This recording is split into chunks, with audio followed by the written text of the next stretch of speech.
পাখির খাঁচাটা এমনভাবে রাখতে হবে যেখানে ডিরেক্টলি বাতাসটা না লাগতে পারে পাখির শরীরে, কারণ এই বাতাস লাগলে পাখিগুলো অসুস্থ হওয়ার চান্স খুবই বেশি।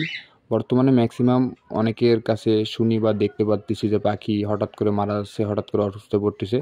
এজন্য আমার যতটুকু জ্ঞান আছে আমি সেখান থেকে আপনাদের যতটুকু পারি আমি সমাধান দেওয়ার চেষ্টা করলাম। সবাই চেষ্টা করবেন পাখিদের যেন ডিরেক্টলি বাতাসটা শরীরে না লাগে, মেইন করে রাত্রেবেলা। আর সকালবেলা চেষ্টা করবেন যদি 7টা বা 6টার দিকে পানি দিয়ে থাকেন তাহলে একটু কুসুম গরম পানি দিতে, কারণ ভোরবেলা ঠান্ডা থাকে আর ওই টাইমে আবার যদি আপনি ডিরেক্টলি ঠান্ডা পানি দেন ওটা পাখির জন্য কষ্টকর এবং ওটা থেকেও ঠান্ডা লাগতে পারে পাখিদের এজন্য সকালবেলা একটু কুসুম গরম পানি দেওয়া উচিত।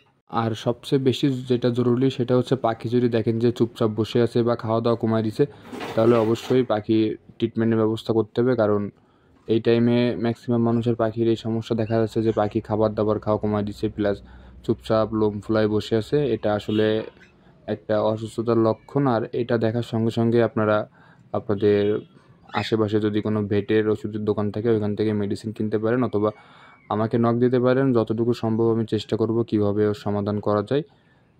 আর একটু যত্ন রাখতে পারলে আসলে আমাদের সবার ভালোবাসার পাখিগুলো সুস্থই থাকবে।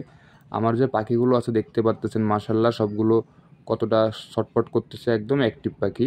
আমরা যদি সঠিক নিয়মে পাখি পালতে পারি তাহলে ইনশাল্লাহ আমাদের পাখি অসুস্থ হওয়ার চান্স খুবই কম, কারণ সঠিক নিয়ম করলে সুস্থ থাকবে।